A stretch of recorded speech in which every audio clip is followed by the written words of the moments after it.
Ooh.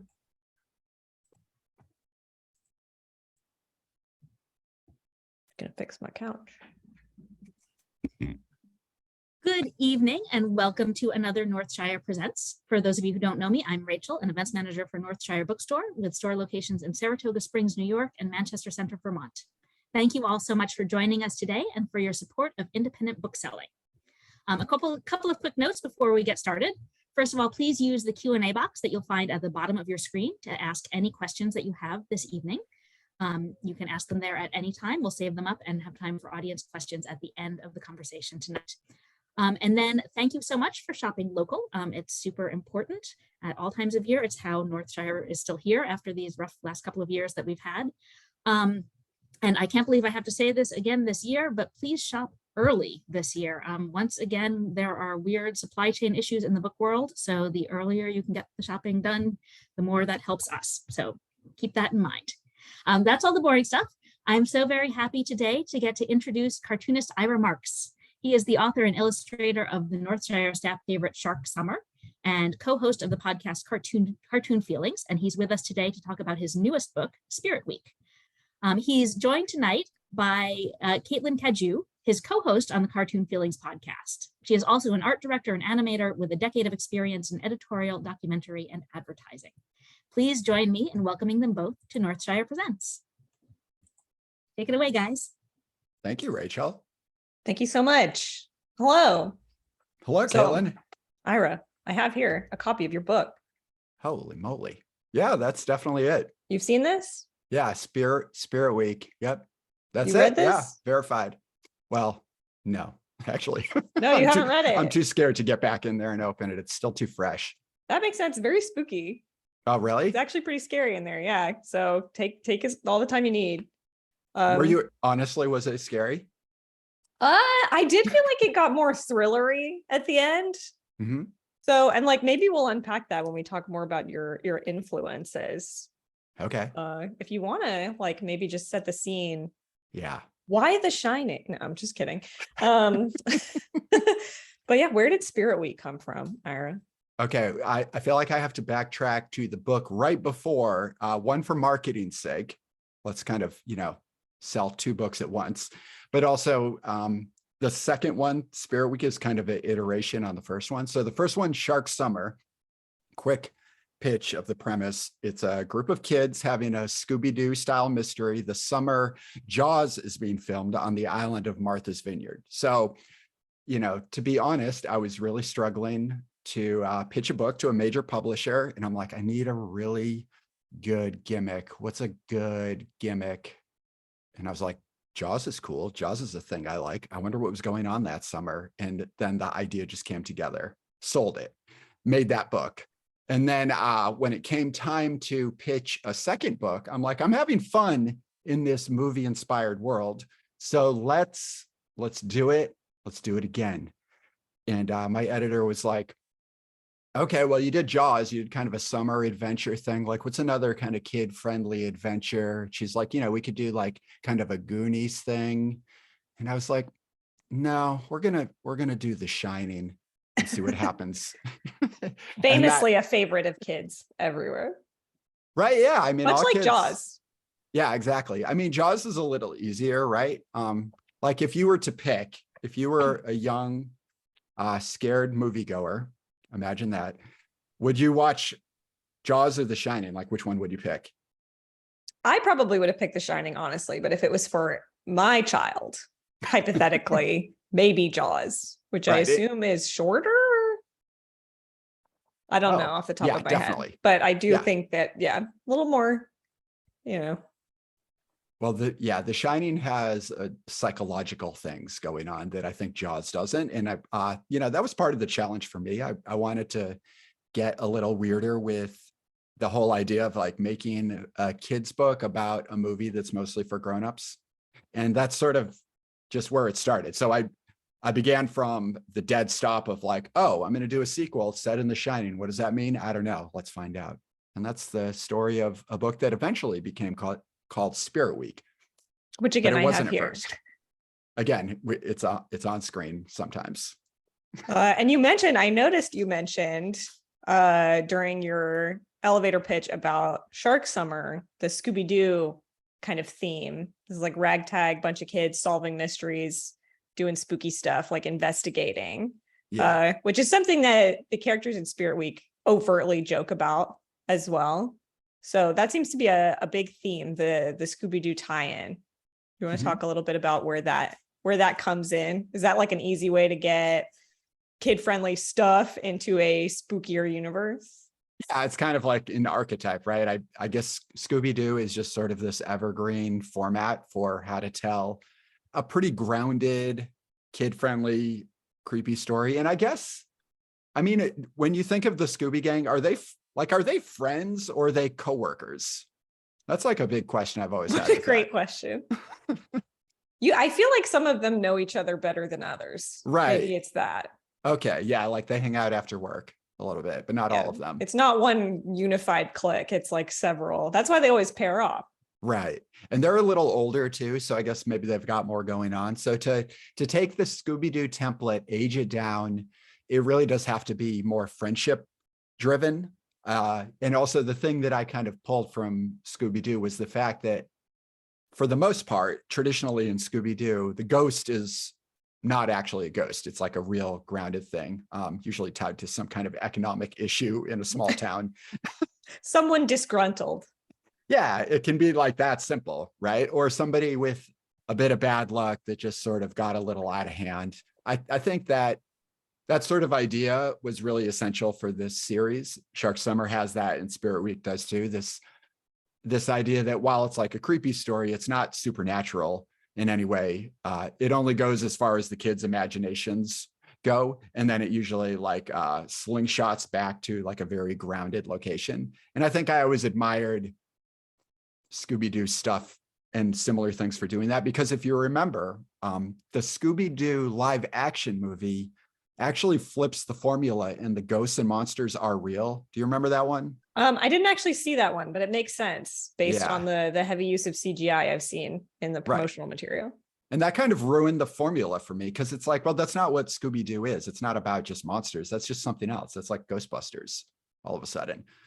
So a big thing with this series, and like I'm doing a third one now, is that the stories are very grounded. So yeah, Scooby-Doo is just always a big point of reference for that. So it was looming in the air. So I felt like with Spirit Week, I'm like, well, let's talk about it. Let's get it in here. I love that. So yeah, I was going to ask you about the level of what a supernatural element in this, and if there's any of it that you feel to be real. I don't know. It does toe that line a little bit, but of course I don't know how much you want to get into the plot. Oh yeah. To let it all kind of hang out, or if we're keeping some of that close to the vest for future readers. Yeah, I think, we can keep some secrets a little bit. I think to dig too deep into the plot, we're just going to get tangled up in it because it's pretty plotty. There's a lot of plot in this book you've done. I really wanted people to get their money's worth. So I'm like, what if I just kind of cram a bunch of layers, like a giant cake that's a little too much in here? And that was the bigger goal for me.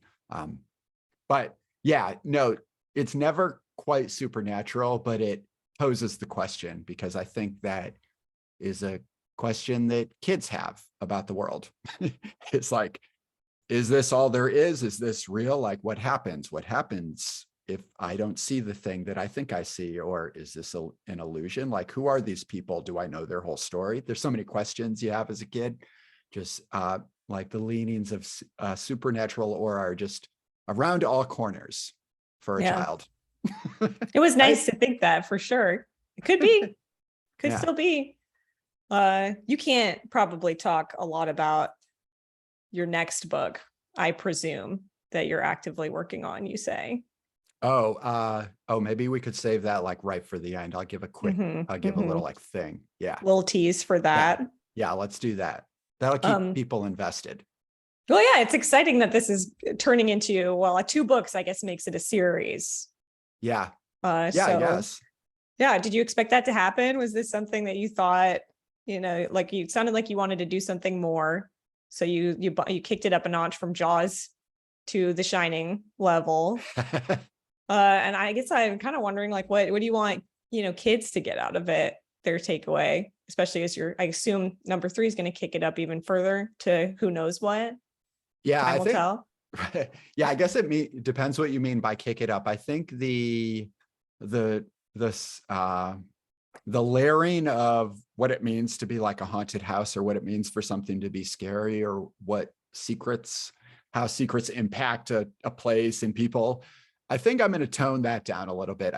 Just looking at, Spirit Week has only been out for a week or so, and I try not to like read reviews really, and I think it's doing well, but also I can get this sense that I'm really stretching what it means to be like a kid book a little bit. So I think I want to challenge young readers, but also I don't want to like lose them in the mix or make them feel like they're not getting the references, because, we can talk about how the book is referencing The Shining and the other books referencing Jaws, but like, I don't know your relationship with The Shining or Jaws, but like you can read the stories without knowing any of that stuff, right? Like Easily. Yeah, I would say. I haven't seen Jaws, my secret. But I've seen The Shining many, many times. And yeah, you could watch this and it totally doesn't hinge upon a young reader having had to watch The Shining right for them to participate.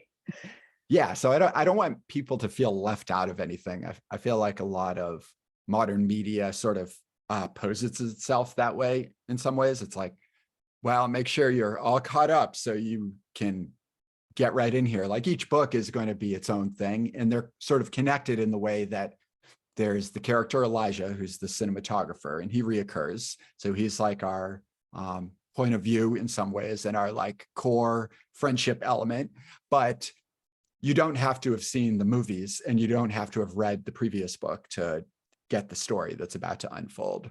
So I think with the next one, it's a little bit of a fresh start for Elijah. And then it's a new movie and new sort of movie tropes. Like The Shining is a lot about the place, like it's about this hotel and its effect on people. So the book Spirit Week is about that setting, whereas Shark Summer is a little bit more about the idea of a monster and what it means to be scared and make like a scary movie.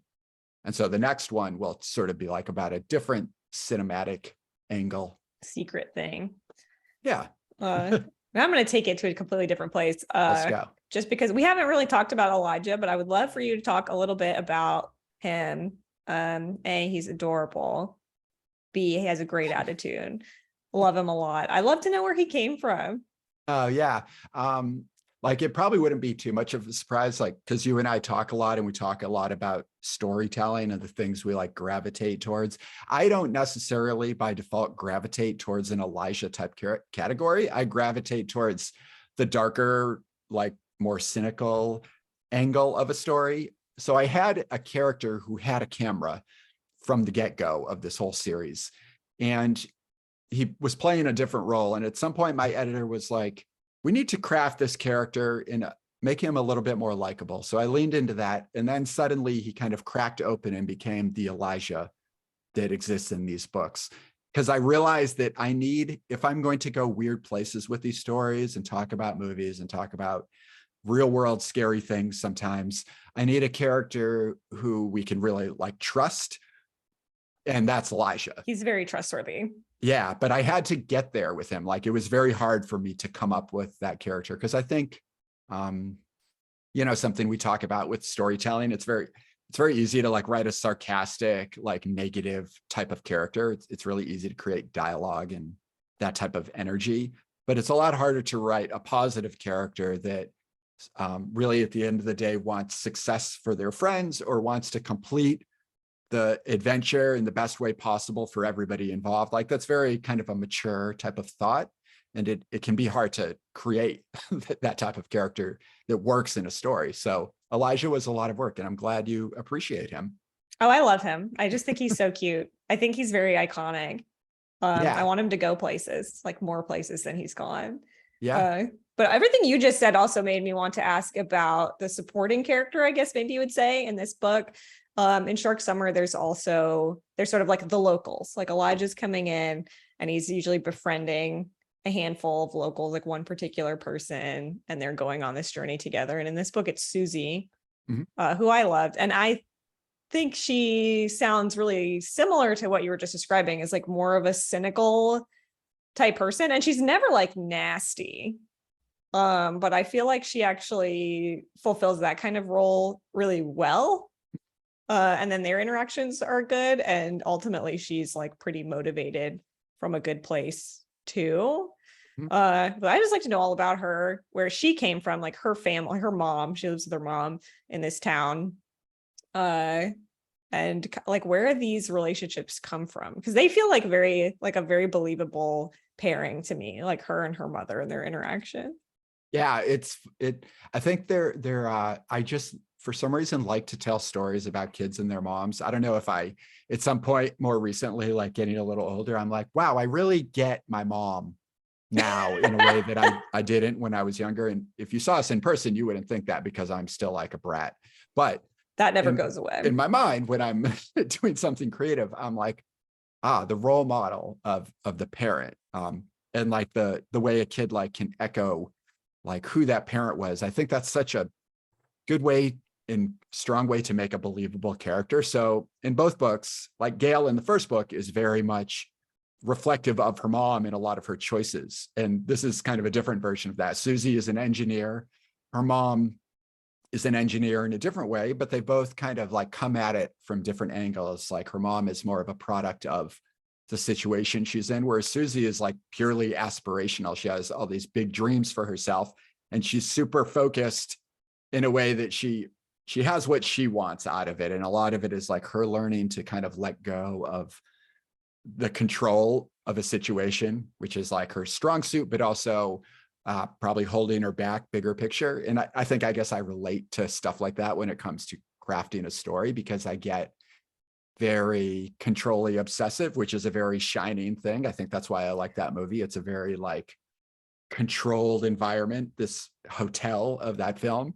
And I think I know secretly that I have to get out of my own way sooner than later. Otherwise, I'm going to kind of ruin the experience for other people. And I think Susie's sort of that. Like you and I, when we're talking about animated movies on our podcast, Cartoon Feelings, we talk about, like, I love to really think hard about plot and appreciate it. And then you do that as well, but also you can really appreciate a vibe movie. And Elijah's more of a vibe character. He's like, just happy to be here with the people I like. Let's see where it goes. And I'm like, no, but what's going to happen? How does it all fit together? What does it mean? What does that mean about what does that mean? You know, that's not fun for people sometimes. Yeah, I totally know see I that. go there. Yeah, Elijah's more of a facilitator in a lot of ways. Yeah. He's down for anything, but he's not always like thinking super critically about whatever situation is at hand. Yeah.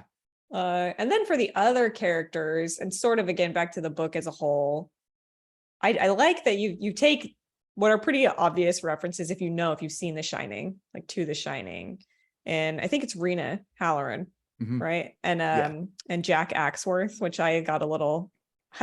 I enjoyed that a lot. Like that's one for the adults, I guess, who've all seen that. We're like, that's pretty good. Like I love that I can see where they were born from the inspiration material, but they still also feel like very much their own characters. And like particularly the character of Jack Axworth is not what I would have just like conjured going in to read the book. And I feel like there was a lot of thought that went into that character and his whole situation that he's in. Yeah. How did that arise? I do want to point out, like, he's a writer. Like I know a lot of it's like write where and a lot of art is made by artists and it just happens to be about artists.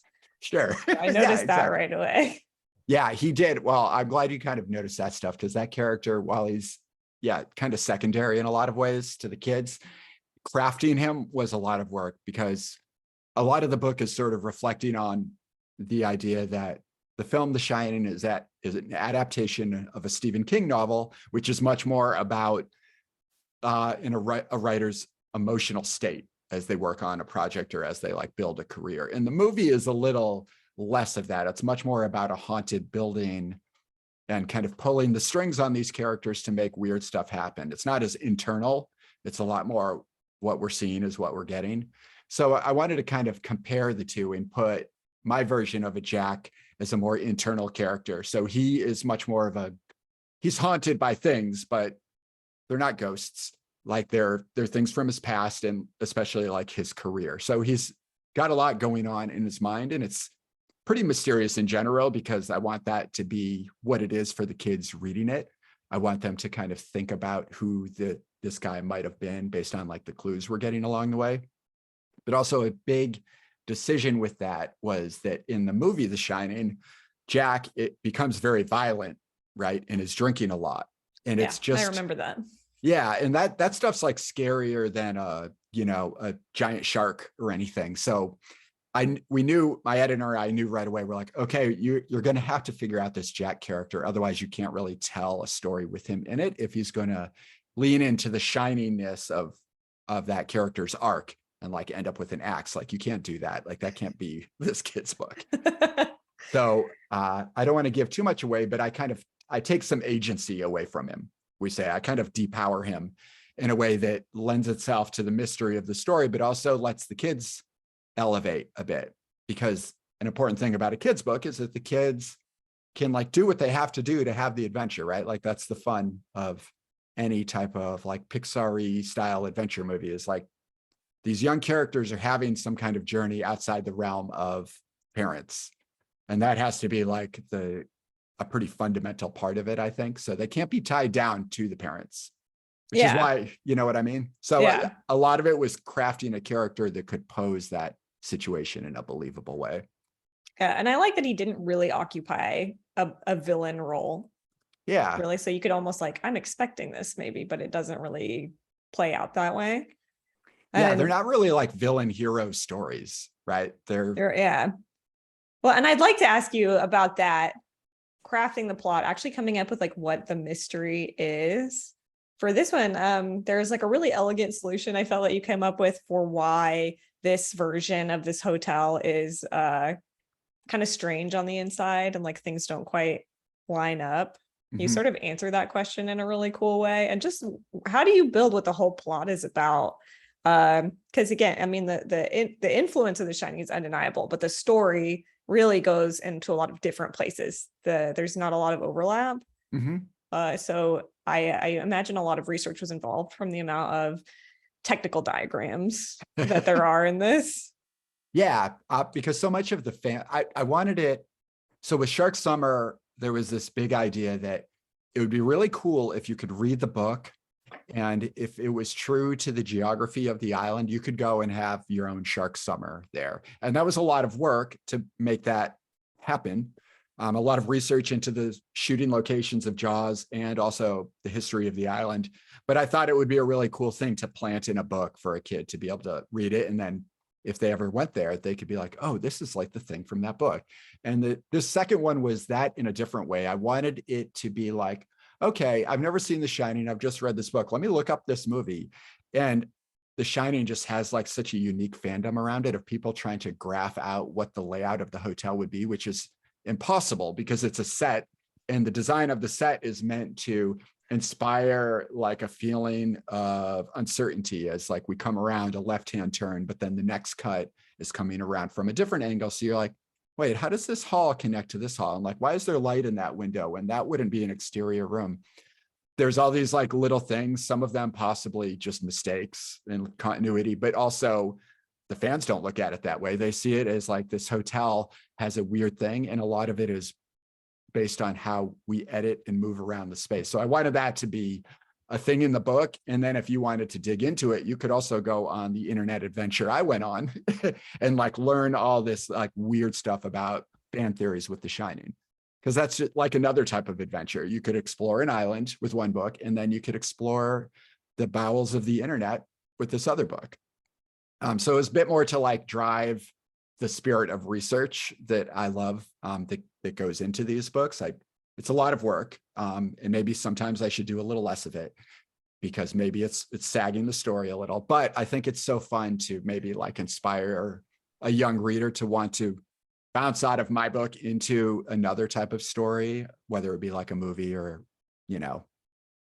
Totally. I think the most fun something. things about mystery stories like that are that they I think it coming from a place of so much research is really helpful because it's like totally outside my brain as a reader. And that's Yeah. like, it just feels like, it's like, how did you come up with that? Like, I don't understand. But that's like, I think that's a good goal. I think that's like a nice target to have hit as an author. It's like, where did this come from? And you're just like unpacking all of this stuff. So there's some really cool stuff that's revealed in this book that is just, some of it's even cozy. I don't want to specify a lot of it to give things away, but there are some nice scenes with the kids hanging out, discovering stuff together that's really fun. Yeah, I think that was like a new thing for me with this book series. I think my stories didn't really have that before, but as soon as I put like a group of characters together, I'm like, you know what's fun to draw is just like a group of kids having a good time. And there's, you know, just big panels or like shots through the camera lens of them just being in each other's company and appreciating it. I think that as I get older and like, you know, it's so easy to not, and we always talk about this, it's so easy to not go out and do anything. And like you and I having a podcast is like an earnest effort to like make a friendship bond that is like has depth to it and forces us to like be in each other's presence, because it's so easy for that to like fall otherwise away. it would never happen. Yeah, it just like realistically wouldn't. And how many friends have you and I and everybody else in the world lost just because the routine didn't exist anymore or whatever. Like I just thought it just made me want to capture that in this book, because I guess I'm more sentimental about those things and therefore like find greater value. I'm like, I just want to draw some characters hanging out and like eating a sandwich together, or like sitting on a beach, or like looking at a map, because that's what I loved as a kid, was like doing and making stuff with my friends. Like that was how I had friendships and still do today. Cancel the podcast. Yeah. No more online stuff. I really love that. I liked reading it because I feel having been exposed to a lot of like the 80s and 90s media and growing up in the 90s, pre-cell phones, etc. Like it feels very nostalgic to me to read a story like this, where it's so much revolved around kids going out. And if they need to contact someone, a walkie-talkie is frequently involved because they don't have a smartphone. Like nobody is thinking about things along those lines. And I really love that. And I wasn't surprised, I guess, to note this, but it just seems like a very prominent theme in all these books is friendship. Like Elijah is very friend forward, uses the word friend very freely. I think he, in the very, very early start of this book, he's like, just met these people, just met Susie and his mom. He ends up staying the night and he's like, my friend's hanging out with me this week. Like, this is great. And I think that's really nice. Is that something you kind of want to foster in kids that are reading it? I don't know a lot of kids realistically, who are like, I don't know what their situation is as much, like, or it's a lot of stuff more online. That's just how I presume it to be. So yeah. So is this kind of like kid, like it's actually really fun when you go out there and you just go on an adventure and just kind of leave everything at home. Yeah, I think that's just something that is really important to, you know, kids when they read it, but also I think parents and librarians and people that are putting these books in kids' hands is like that's sort of like positive, fundamental, like building communication skills with your peers. Like all these things are like so essential to having like a nutritional, healthy lifestyle, right? So I think it's, with middle grade especially, it's such an important part of the storytelling. And then like for me personally, and you talking about me like choosing to have this be such an idea in my stories, it made me think you were having a Halloween party the other day and I'd never seen your new house, and I hadn't seen your studio where you work your job and you make art in your free time. And you're like, here's where I work. And you pointed to your computer station. And then at your drafting table, you were like, I don't remember what you said exactly, but you're like, here's where I'm free, or like, yeah, it was like, it's right over there. It's about 2 feet that way. Yeah. And that idea that whether you're doing like visual art or you're telling stories, there's certain things that you want to express in like your art, like the way you love drawing animals, like when you talk about animals and sort of like your relationship with the idea of them and them in real life, I can see it. And then when I look at your art, I'm like, well, there it is. Yeah, there's all those animals that she was talking about. And like the way you draw them is it's very like respectful of the detail of them and all these things. And I think storytelling can have that as well. Like friendship is so important to me as an idea because I know where I end up when I don't nurture that side of me. So it's really important that it's in these stories. And when I make a character like Elijah that can talk so honestly about friendship, that is very freeing for me because I don't talk like that. And a lot of people don't. And it's not that I'm weirded out, but I'm always in awe of people that say like their feelings out loud in a very clear, earnest way. That makes me sound bad, but I think a lot of people like can feel like that. Yeah. And maybe that was something I really wanted to work into my books because I'm like, oh, in this book, I can have Elijah be like, yeah, the thing about me is I make friends really easily. So you're my friend. And I'm like, wow, I kind of wish I could do that in real life because sometimes you meet somebody. Like I felt that when I met you and I've told you that. I'm like, I'm going to be that person's friend. We're going to like do something. It was easy. It'll be a little awkward. Maybe I won't say it like that, but we'll do it. It will happen. No, that's how it went down. Yeah. I love that. I think that's really beautiful. And I think that's a good point. Like, I know exactly what you're saying, not weirded out, but it's people in real life don't talk like that. But I feel like a lot of people make art with characters like that because we really wish that they would. Like lot of, so many shows and books and stuff like for kids and for adults are actually very friendship oriented. Mm-hmm. So we keep making art about it, but it's like, we gotta pick up the ball and run with it and start just being really honest with our friends that we like them and we want to hang out with them. Yeah. Like kids books, I think they have to be aspirational in that way. Like adult books can look back more so, and they can talk about time and places like memoirs or great adult stories, and they can be good kid stories too. But I feel like kid stories need to look towards the future. And if you can kind of like paint a great opportunity, it doesn't have to be like delusional, but if you can paint like opportunities for kids in your stories, I think it just makes them serve like a bigger purpose because you can still be dark and weird and be scary and all that cool stuff, but they have to be like optimistic in a way too. I think that's like very helpful for young readers because if you weird a kid out with a story enough, like they won't want to read more. And it's like, well, at the end of the day, I just want kids to read more. Because that was important to me. Yeah. Like, I think yeah, I mean, that's why you and I have a podcast about stories that are mostly marketed towards like young viewers.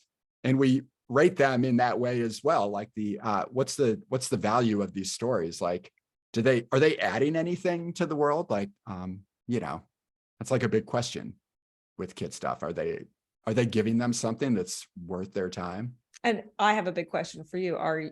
What is your book giving children? Or really, what do you want? What are you aiming for if you're writing these books, especially for them having like spooky, scary elements? Yeah. What is the vibe that you want kids to take away?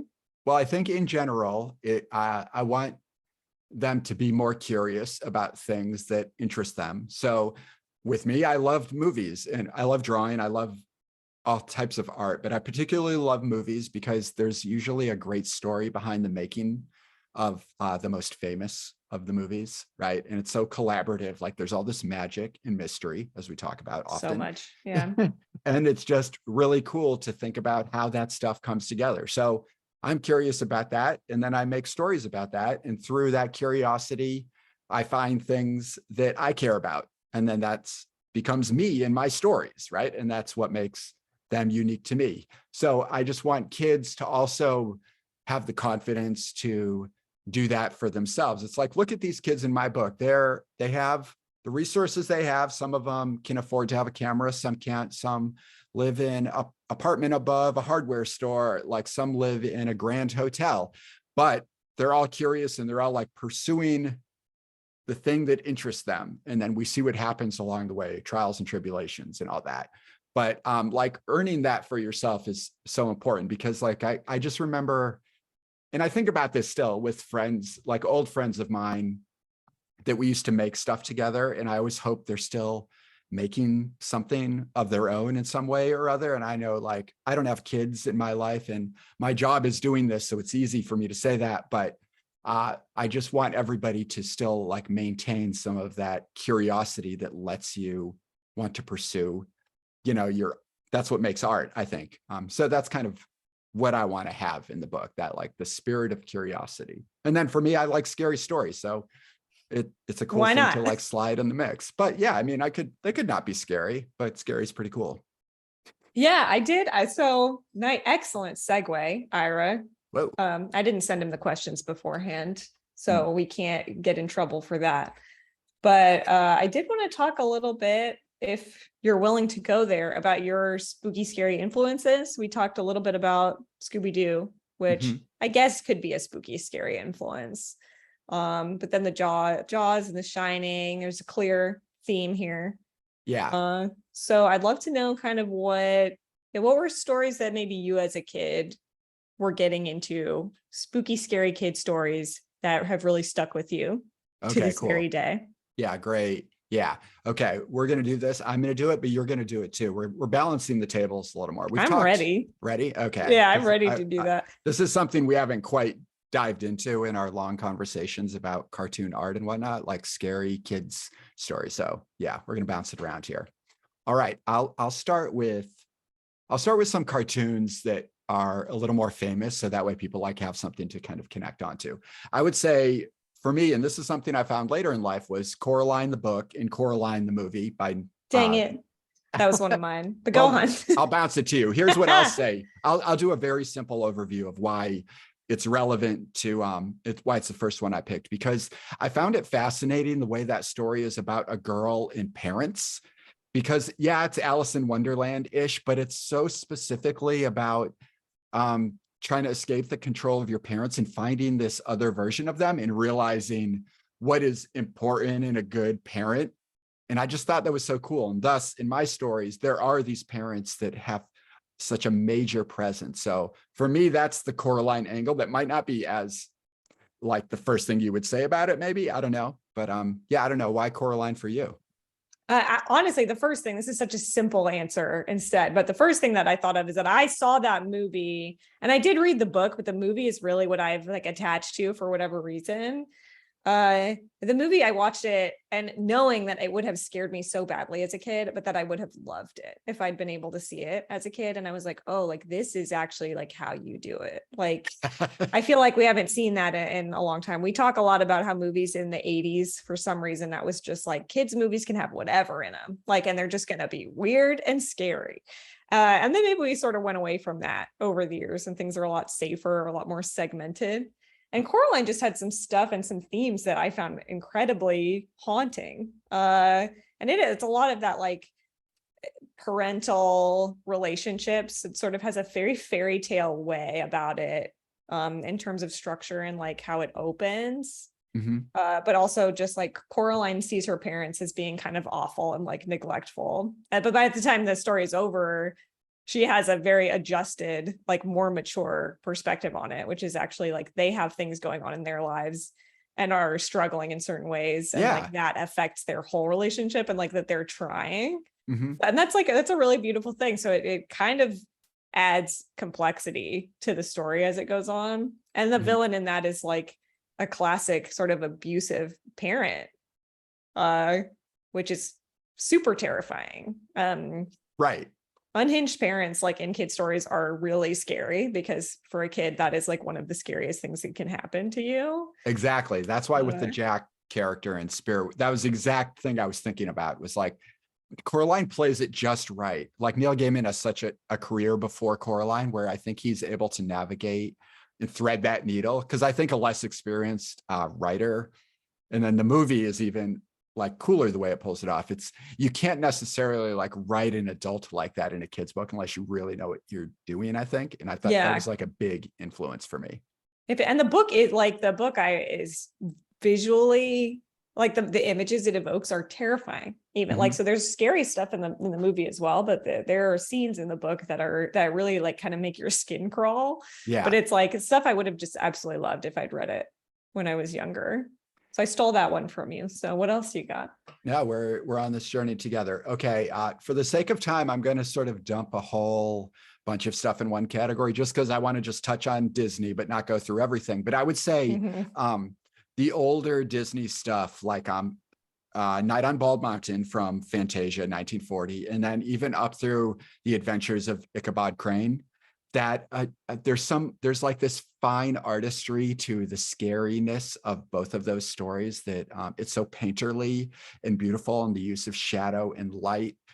And there's not a whole lot of plot. They all kind of hinge on just the vibe of horror. And I just want to bring a little bit of that to my story. Like, I want there to be lighting in my books, which is not all middle grade graphic novels have that. If you go to a bookstore and flip through them, they're all colored in different ways. Some lend towards flatter color palettes. But for me, if you're going to do something scary, you have to really light it right. And that old Disney stuff, it's just like a masterclass in great lighting. So I feel like you're there with me. Oh yeah, big agree. 100%. Do I got one now? Yeah. This one, I don't know if you've seen some of these ones that I'm going to be rattling off. It's kind of like a 90s kids best of, I feel. Okay. But this one, it's a cartoon, Courage the Cowardly Dog. Sure. Seen it? Yeah. You can watch this now. It's streaming, I'm sure, on some streaming service. I don't happen to know off the top of my head which one it is. But that was a show that I watched as a kid. Like everybody in my generation, I feel like we all watched that together and were equally terrified. And for some reason, we just couldn't get enough of it.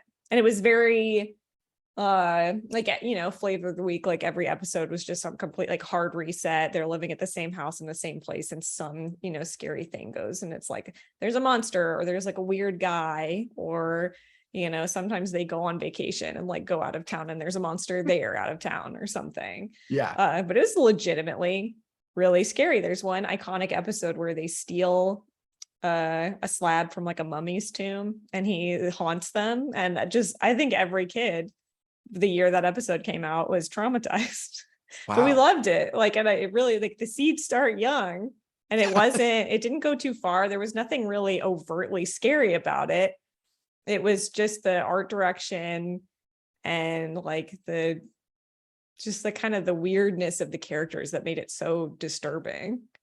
Yeah, I love a cartoon that has a weird design style. And I feel like so many of those would lean into horror in that way, because a lot of older horror, like the iconic ones, there's like German expressionism, like Tim Burton pulls a lot of that, just creepier forms, like geometries that are a little bit off.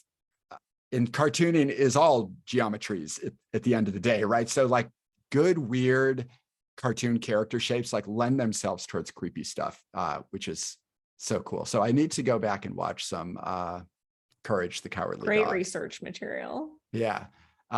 Okay. I'm going to jump to a book, prose. Words. I've heard of it. Okay. Did you ever read Something Wicked This Way Comes, Ray Bradbury? No. I feel like I probably brought this up. It's just like a book I always talk about. Probably. That's all. I'll read it at some point, most likely. All right. I love, on Cartoon Feelings, I like to pull a good quote that's usually a little too long to read out loud, and then read it out loud. So we're going to do that in the tradition of the show. So if you haven't read Something Wicked This Way Comes, 1962, I guess like dark fantasy is the genre, novel from Ray Bradbury.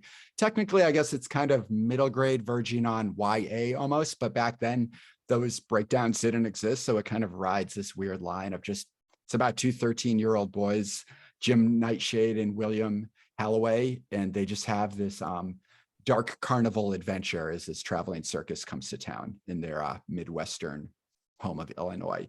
So I pulled two quotes. One's really scary and dark, and the other is not. And I think Ray Bradbury is just a master of balancing those two. So first quote.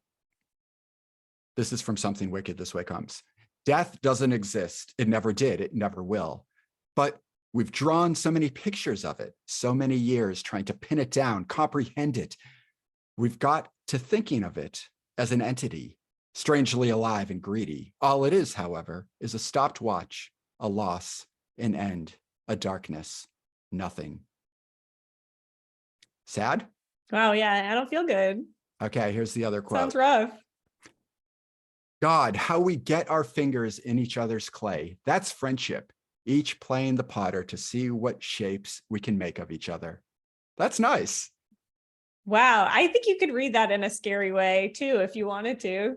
That's true. It's a little dark with the fingers in each other's clay, but the idea of like friendship is like you're molding each other, because I feel like that's like the truth. Like so many like kids books are about I'm the hero of my story. And we always talk about Spider-Verse, and it's so much not about that, right? It's not about a Superman or a Batman. It's about a group of people all influencing each other in their own, based on where they're from. And they all kind of like do the thing together.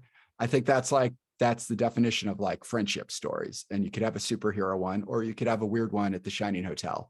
But I guess I just really like think that's important, that friends shape each other. That's nice to think about. That's beautiful. Yeah. I feel better now. Okay. Little roller coaster there for you. Sorry. So I know we got a little bit of time left. I don't know if we could throw out a couple more, or let's see what Rachel thinks. Rachel, do we want to answer a question or two, or should we just keep rambling? We've got some audience questions, so we could get started with some of those. Okay.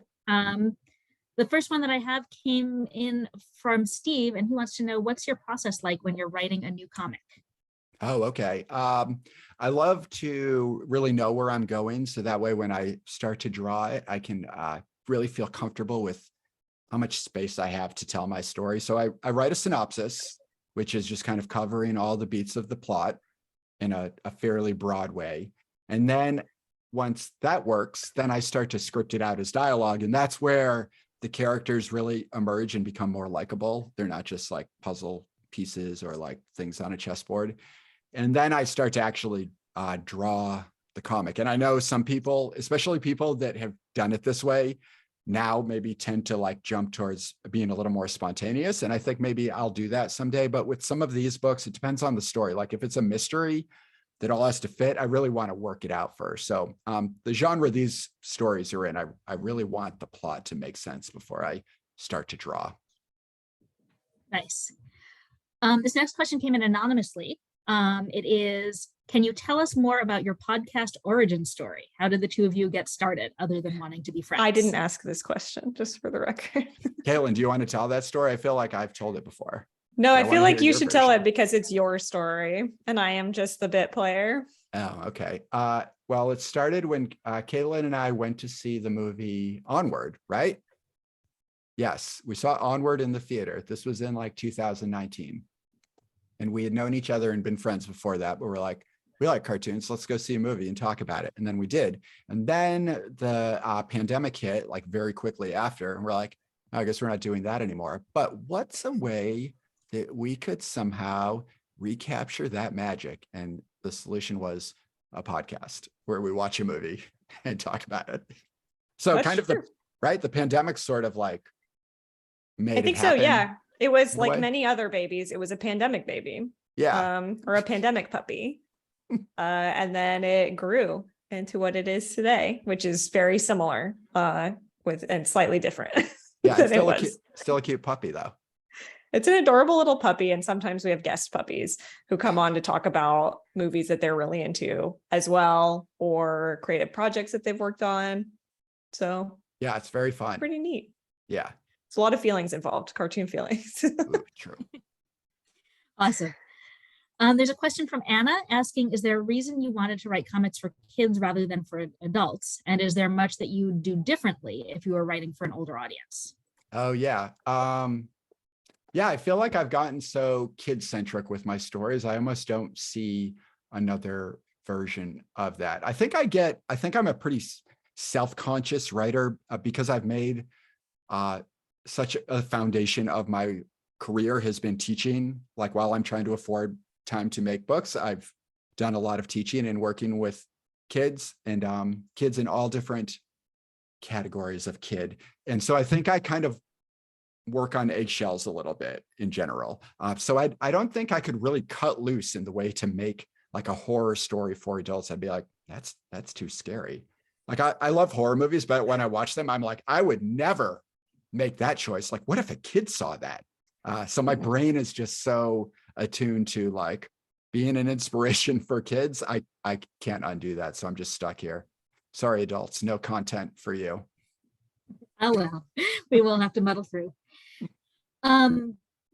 A question that I have actually is, how does your work on the podcast and the way that you think about art as you create the podcast, how does that influence and or inspire your own creative work? Oh, yeah. That's a good question. I Ooh, I'm gonna also have- want to know the yeah. answer to this. Well, I also want you to answer that question as well. Ooh, So okay. I guess I'll do it first. I guess it exercises my brain in terms of sometimes when you're working on a book, it can be hard. Like I'm a fairly slow reader, so it's hard in general to make time to really take in a lot of good storytelling. So it's an excuse to really dig into other people's stories. And I want to be inspired by other people's work. I don't want to go off on my own little thing. I was saying that earlier. So it's a great reason to talk about other people's stuff with people who I also admire how they think and talk about and make stuff. And one of those people is Caitlin, obviously, plus our guests as well. But yeah, I'd like Caitlin to say, because I'm not actually, I mean, I kind of know what she could take away from the show, but I'd like to hear like her point of view of Ooh, it. okay. Wow. Well, initially it was kind of the same thing. I've always loved to animate. I mean, since I was a baby child, like animation was the thing for me. And that's never really changed. And I love to spend a lot of time on it. And I have a lot of feelings about it. So it felt very natural to talk about it.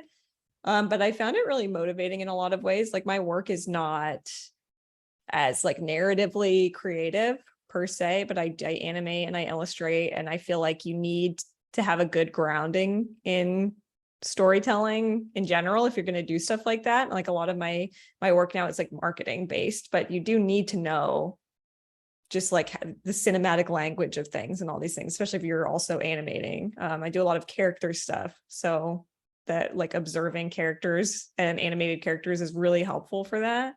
Mhm. But also we haven't talked about this, Ira. I have some questions for you off the air about graphic novel stuff, because we had a guest on recently that really inspired me to actually work on some of my own side projects, secret, Ooh. non-published stuff that doesn't exist yet. So of course it's not, but just the stuff that I'm doing not at work, that really has motivated me to do that. So having the guests on has been so cool. It's really nice to talk to people who are just very passionate and have their own, specific feelings and like connections to whatever they want to talk about, whatever they bring to us to talk about. So I've just found it very illuminating. Yeah, it's an enriching thing. Fantastic.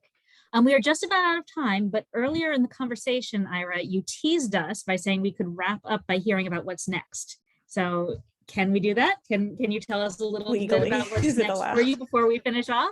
Sure. So we have our Jaws story about a giant shark and a summer blockbuster film and blood in the water and whatnot. And we have our haunted hotel story about creepy typewriters and frustrated fathers in Colorado Rocky Mountains. So from there, I wanted to do more of a school story. And so I started to thinking about schools and teachers. And a famous teacher that I've always admired is Indiana Jones, Professor Jones.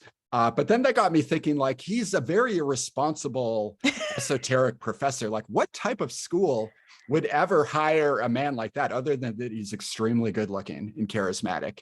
So the next book, Elijah returns to New England to hang out with his lifelong friend, who is the daughter of the inspiration for an Indiana Jones type professor. And they discover the school where he secretly was teaching for many years. And it unfolds from there. So it's kind of a creepy alchemy story. I don't know if there'll be like face melting, like in Raiders of the Lost Ark. We're kind of working on me being able to draw that without. So maybe freaking anybody though, out, but potentially. maybe. We'll see. Cool. Amazing. I if you do manage to draw face melting, I definitely want to see that. Okay, one vote for face melting. Yes. 2 votes. 2. Ira and Caitlin, thank you both so much for taking the time to talk to us tonight. This was really an interesting and fun evening. Thank you. Rachel. And audience, thank you so much for being here tonight. You can order Spirit Week and Shark Summer both at northshire.com. And if you order soon, all the copies we have in the Saratoga store are autographed. So you can order an autographed copy there and also check out other great upcoming events. Thank you, everyone, and have a great night. Bye.